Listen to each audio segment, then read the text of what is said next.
જય ગેબીનાથ મહારાજ। આપણે ગેબીનાથના ઇતિહાસ વિશે વાત કરવાના છીએ। કાઠિયાવાડ ખાતે પાંચાળની સંત પરંપરાના આદ્ય પુરુષ નાથપંથી સિદ્ધ રાજકોટ ચોટીલા ધોરીમાર્ગ પર મોરડી ગામથી 20 માઇલ દૂર અને થાનગઢથી તદ્દન નજીક આવેલા સોનગઢ પાસે ગેબીનાથનું ભોયરું। શિષ્યો: મેપા ભગત થાન આપારતા મોરડી। ગોફણ તો ગેબી તણી જેને વાગી રુદમાય ચારો દિશાએ દીપક જલે પશ્ચિમ ધરાની માય। આજે આપણે વાત કરવી છે પંચાલના પીરાણાની। પંચાલની પવિત્ર ધરતી ઉપર અનેક સંતો ભક્તો સતી સુરા જન્મ્યા। વળી ચોટીલેમાં ચામુંડા બેસણા। ખડ પાણીને ખાખરા પાણાનો નહીં પાર। વગર દીવે વાળું કરે તોય દેવનો પાંચાળ। કંકુવરણની ભૂમિકા સર્વો સાલે માર। નર પટાધર નીપજે ભલો દેવ કો પાંચાળ। આવી પંચાળની ધરતી અને એનું થાનગઢ ગામ ત્યાંના કુંભાર જ્ઞાતિના સાધુ સેવી એવા મેપા ભગત જે ચાકડો ફેરવી હરિભજન લલકારે। રોજી રોટી જે મળે એમાંથી અભ્યાગતને જમાડે। એવા માટી ખૂંદનારા પણ સૌથી અલગ જુદી જ માટીના માણસ। એવામાં સાંજે એકવાર મેપા ભગત બહાર નીકળ્યા। ખેતરોમાં રેઢી ચરતી બકરી જોઈ મેપા ભગતે જાણ્યું કે સાંજ થવાની અને આ બકરીઓ કોઈ જનાવર ફાડી ખાશે અથવા કોઈના ખેતરને નુકસાન કરશે એટલે પોતે બકરી હાંકી ચાલી નીકળ્યા। બકરીઓએ હંમેશા માફક જંગલનો માર્ગ લીધો, જાણે બકરીઓ જ તેમને કોઈ નિર્દેશ આપી કોઈ લક્ષ્ય તરફ ખેંચી જતી હોય। બકરીઓ પોતાના રોજના મૂળ સ્થાને આવી પહોંચી। જે બકરીને ભૂલી પડેલ અને રેઢી થઈ ગયેલ માનેલ એ પોતે એમની કોઈ રહસ્યમય સ્થાન પાસે લઈ આવી। મેપા ભગત વિચારતા હતા આવી ગીચ અને પહાડની ખોપમાં કોણ રહેતું હશે? ત્યાં તો એમાંથી એક જોગંદર પુરુષ બહાર આવ્યો, જેની વાંબ જેટલી ભૂરી જટા, ભૂરા તથા સફેદ ભ્રમરથી છવાયેલ મુખ, તેજસ્વી આંખો, કઠોળ ખડતલ શરીર, વાળા કાનમાં કુંડળ, ગળામાં રુદ્રાક્ષની માળાઓ અને નાથ સાધુની જનોઈ, શરીર પર ભસ્મ લેપ એવો અવલૌકિક તપસ્વી દિવ્યાત્મા જણાતા હતા।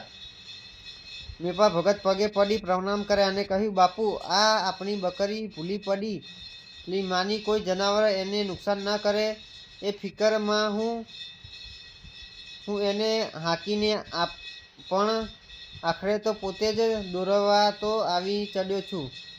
એ જોગંદરે કીધું કે બેટા, આ તો રામની બકરી છે, આને તો કોઈની ફિકર નથી। ઠીક છે, ભલે આવ્યો બાપ, ભીતર આવ। અને મેપા ભગતને ભોયરામાં દાખલ થયા। નાની એવી ગુફા અને એમાં ધૂણો ધકતો હતો। સત્સંગ કર્યો। સત્સંગનો મહિમા જાણનાર મેપા ભગત માટે હવે દર્શને જવાનો નિત્યક્રમ બની ગયો। પ્રભુ પેઠે એમણે ગેબીનાથની સેવા કરી અને ગેબીનાથે પણ મેપા ભગતને શિષ્ય તરીકે સ્વીકાર્યા। મેપા ભગતની ભક્તિને ગેબીનાથ રૂપી પારસ મળી મળવાથી ઓર નિરખી સંસાર સાગરની ભ્રમણાઓ છૂટી। ઓમ નમો આદેશ ગુરુ કો ઓમકારે આદિનાથ ઉદયનાથ પાર્વતી સત્યનાથ બ્રહ્મ સંતોષનાથ વિષ્ણુ અચલભય નાથ ગજ બેલી ગજ કંથડીનાથ જાન પારખી ચોરંગીનાથ માયારૂપી મચ્છેન્દર જતી ગુરુ હે ગોરખનાથ ઘટ પિંડે વ્યાપી નાથ સદાય રહે સહાયા નવનાથ 84 સિદ્ધો કી દુહાઈ। ઓમ નમો આદેશ ગુરુ કો। આહીથી પંચાળના પીરાણાની એક માળા રચાઈ। ચલાલા પાળિયાદ સોનગઢ જેવા આજના પ્રખ્યાત સ્થાનકોની કડીઓ સજ્જ થવા હતી। ગેબીનાથ સૌ પ્રથમ દર્શન મેપા ભગત, કુંભાર આપારતા કાઠી દરબાર અને વીરા ભગત ભરવાડે કેળાળા કર્યા હતા। ત્યાર પછી કોઈને પણ ગેબીનાથે દર્શન દીધેલ નથી। આ સંત પરંપરા કડીઓ રચવા આવેલ ગેબીનાથ કોણ હશે? ગેબીનાથ મૂળ કોણ હતા? તેમનો ઇતિહાસના વિષય અંધકારના ભરેલા પડેલા છે. તેમની વાતો અને જીવન પર વિસ્મૃતિના તાળા છે. તેમના વિષય પર મંત મંતાર અને માન્યતાઓ જેવી તીવ્ર લોકવાયકા છે. આ મુજબ સાબરકાંઠા જિલ્લાના મોડાસા નજીક માઝૂમ નદીના કિનારે આવેલ ગેબી મંદિરને ગુરુ ગેબીનાથનું ઉત્પત્તિ સ્થાન માનવામાં આવે છે. ઓઢા જામ અને હોથલ પદમણીના ત્રીજો પુત્ર ગંગોજીને પણ ગેબીનાથ મનાય છે. ગીરની અઘોર વનરાજીમાં નવનાથ માહે એક ગોરખનાથનો મેળાપ થતા સેવા ગુરુ મચ્છન્દ્રનાથ પોતાના શિષ્ય ગોરખનાથને સાથે ભારત ભ્રમણ કરવા નીકળતા ફરતા ફરતા માઝૂમ નદીના કાંઠે આવેલ રામનાથ ગામ આવ્યા. નદી કાંઠે શિષ્ય ગોરખનાથે સંજીવની મંત્રનું રટન કરવાનું કહી ગુરુ મચ્છન્દ્રનાથ ભિક્ષાર્થે ગયા. ત્યારે સંજીવની મંત્રનું રટન કરતા કરતા ગોરખનાથે માટી ગારામાંથી માનવ પૂતળું બનાવી ગુરુ મંત્ર ફૂંકતા પૂતળું સજીવન થઈ રડવા લાગેલ.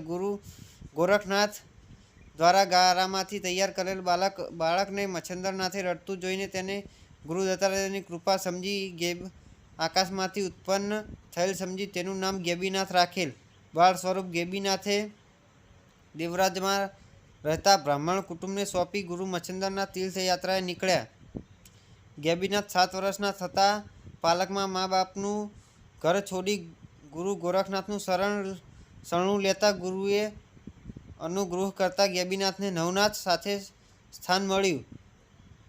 કર ભાજન નારાયણના અવતાર ગુરુ ગેબીનાથે ભક્તિનો મહિમા વધારવા સાથે ભારત વર્ષ ભ્રમણ કરતા ગુજરાત, સૌરાષ્ટ્ર, મારવાડ ઉપરાંત અનેક સ્થળોની ફરી આદિ શિવ દ્વારા સ્થાપિત નાથપંથની બહુ મોટી સેવા કરી.